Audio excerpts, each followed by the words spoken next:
আসসালামু আলাইকুম প্রিয় শিক্ষার্থী বন্ধুরা, সবাই কেমন আছো? আশা করছি আল্লাহর রহমতে ভালো আছো। আজকে আমরা একটা গুরুত্বপূর্ণ টপিক নিয়ে হাজির হয়েছি, সেটা হচ্ছে ক্লজ। তো আজকে আমরা 3 প্রকার ক্লজ নিয়ে কথা বলবো। ক্লজ থেকে বিশেষ করে ব্যাংক, বিসিএস, অ্যাডমিশন টেস্ট, অন্যান্য জব পরীক্ষায় প্রশ্ন এসে থাকে। খুবই গুরুত্বপূর্ণ একটা টপিক।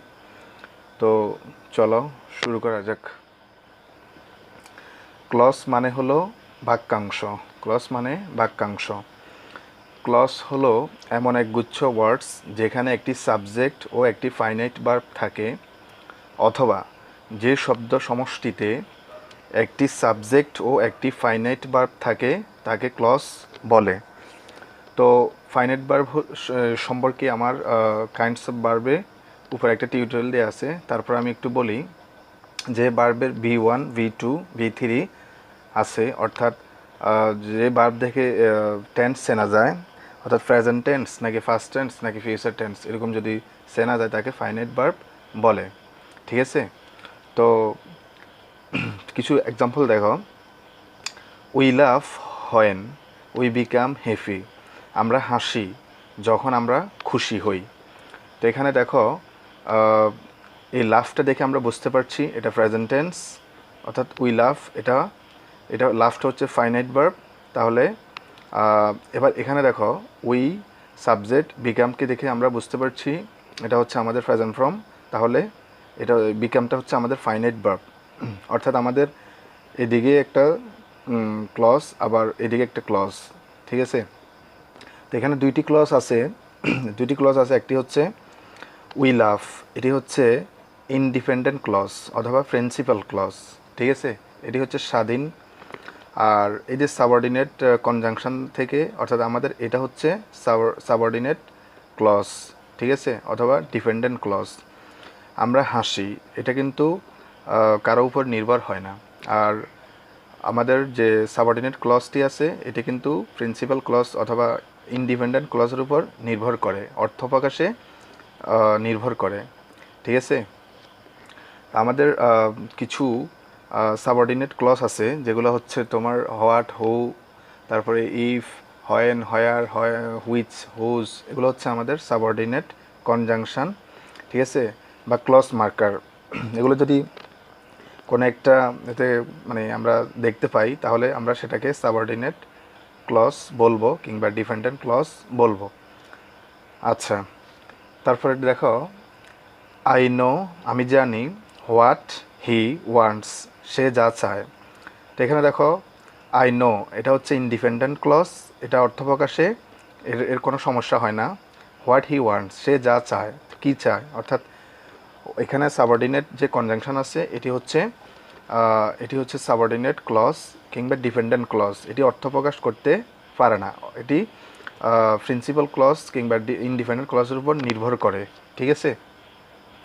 আচ্ছা, তারপর দেখো, ইফ হি রিডস অ্যাটেন্টিভলি, যদি সে মনোযোগের সাথে পড়ে।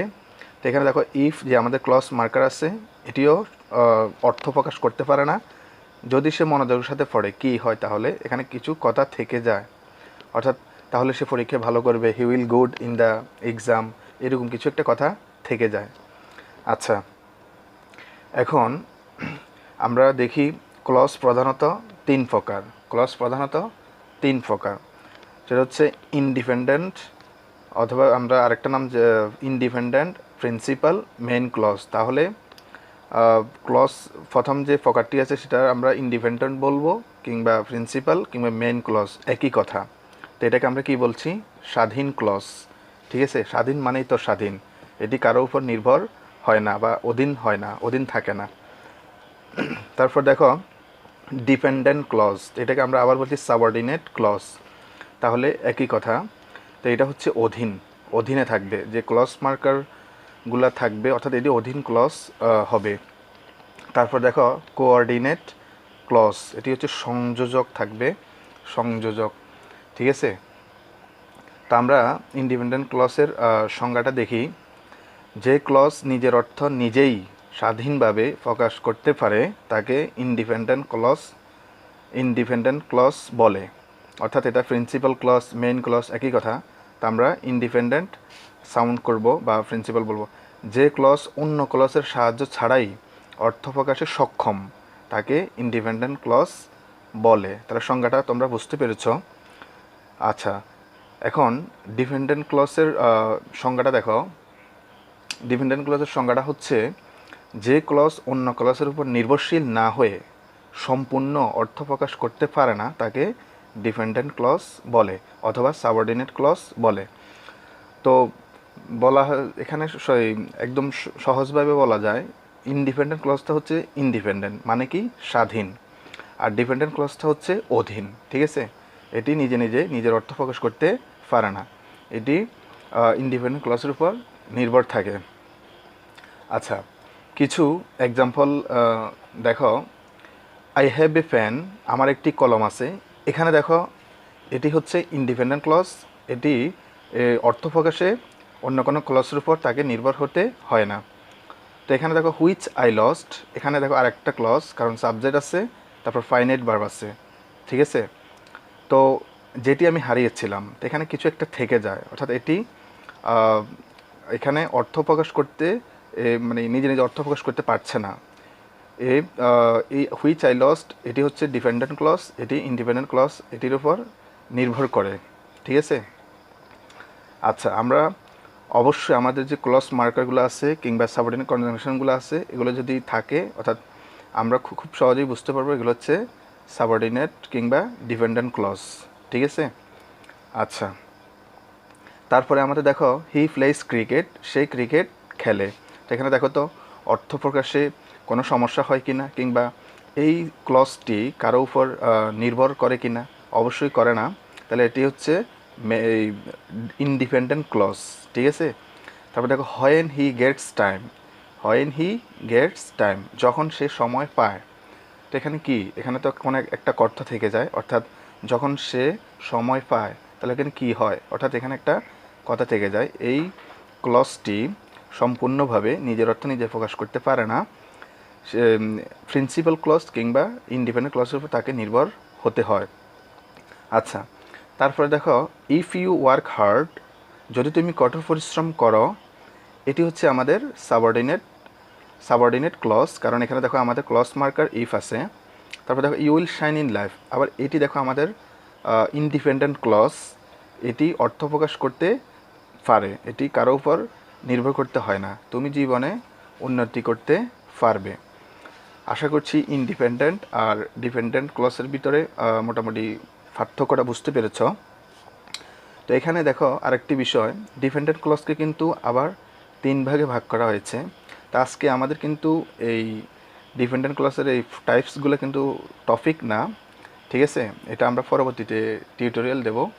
তো তারপরে দেখো কোঅর্ডিনেট ক্লজটি দেখো, যখন 2 বা ততোধিক একই জাতীয় ক্লজ কোনো কোঅর্ডিনেটিং কনজাংশন দ্বারা যুক্ত হয় তাকে কোঅর্ডিনেট ক্লজ বলে। For example, the man is poor, লোকটি গরিব, but he is not dishonest, লোকটি গরিব কিন্তু অসৎ নয়, তার মানে সে সৎ। তো এখানে দেখো বাট হচ্ছে কোঅর্ডিনেটিং কনজাংশন। ঠিক আছে, কোঅর্ডিনেটিং কনজাংশন। তাহলে এই আমরা এটাকে কি বলতে পারি, কোঅর্ডিনেট ক্লজ। তো আরও কিছু আমাদের আছে দেখো এক্সাম্পল। আচ্ছা, এখানে আরও কিছু দেখো, I know where he lives and works, আমি জানি যেখানে সে থাকে কিংবা যেখানে সে কাজ করে।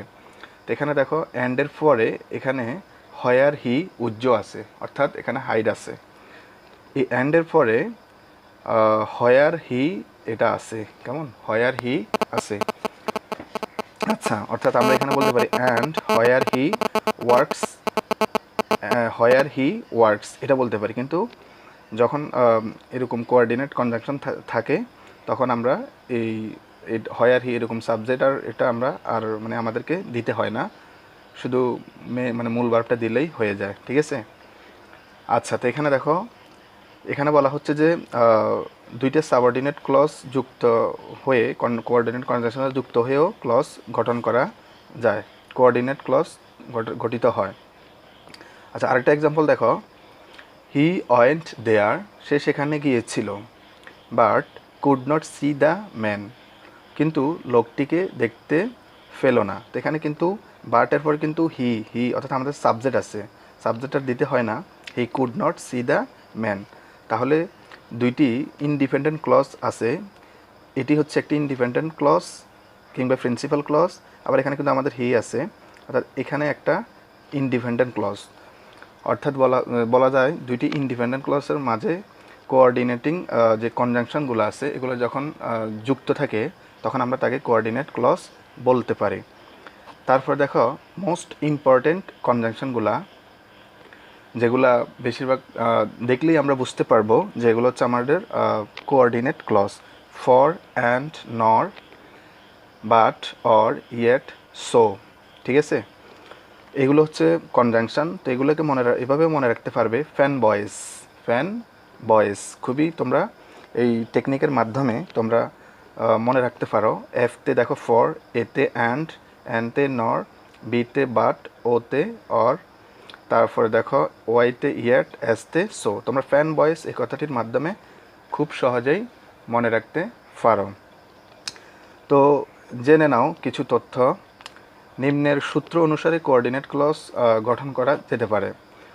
প্রিন্সিপাল ক্লজ প্লাস মাঝখানে কনজাংশন থাকবে, আবার প্রিন্সিপাল ক্লজ সমান কী হবে? Coordinate clause. অর্থাৎ দুটো প্রিন্সিপাল ক্লজের মাঝখানে যদি কনজাংশনগুলো থাকে তাহলে আমরা তাকে কি বলবো? Coordinate clause. আচ্ছা, তারপরে দেখো সাবঅর্ডিনেট ক্লজ প্লাস কনজাংশন, অর্থাৎ সাবঅর্ডিনেট ক্লজ কনজাংশনের আগে অথবা পরে সাবঅর্ডিনেট ক্লজও থাকতে পারে, তাহলে আমরা তাকে কি বলবো? Coordinate clause. আচ্ছা, যেমনটা দেখো এখানে আমরা বলেছিলাম যে হোয়ার হি লিভস, এটা একটা সাবঅর্ডিনেট ক্লজ। কারণটা দেখো, হোয়ার হচ্ছে আমাদের সাবঅর্ডিনেট কনজাংশন, ঠিক আছে, বা ক্লজ মার্কার। তারপর দেখো এখানে যে লুকিয়ে আছে কি, হোয়ার হি ওয়ার্কস, তাহলে এখানে একটা আমাদের ক্লজ আছে, এখানে আমাদের একটা সাবঅর্ডিনেট ক্লজ আছে। তাহলে দুইটি সাবঅর্ডিনেট ক্লজের মাঝখানে আমরা যে কোঅর্ডিনেট কনজাংশনগুলো মানে এভাবেও আমাদের কোঅর্ডিনেট ক্লজ গঠিত হতে পারে, ঠিক আছে। আশা করছি বুঝতে পেরেছ। আজকে আমরা যে টপিকটা নিয়ে কথা বললাম আশা করছি বুঝতে পেরেছ। তো যদি আমার এই টপিকটি ভালো লাগে ইনশাল্লাহ আমার চ্যানেলটি সাবস্ক্রাইব করবে, লাইক করবে, কমেন্টস করবে। আর যদি কোনো প্রবলেম হয়, তোমাদের যদি কোনো প্রবলেম হয় তাহলে কমেন্টস বক্সে অবশ্যই কমেন্টস করে জানাবে, ঠিক আছে। ইনশাল্লাহ আমি নেক্সট টাইমে তোমাদেরকে তোমাদের প্রবলেমগুলো সলভ করার চেষ্টা করব। তো ভালো থাকবে সবাই, নিরাপদে থাকবে। আল্লাহ হাফেজ।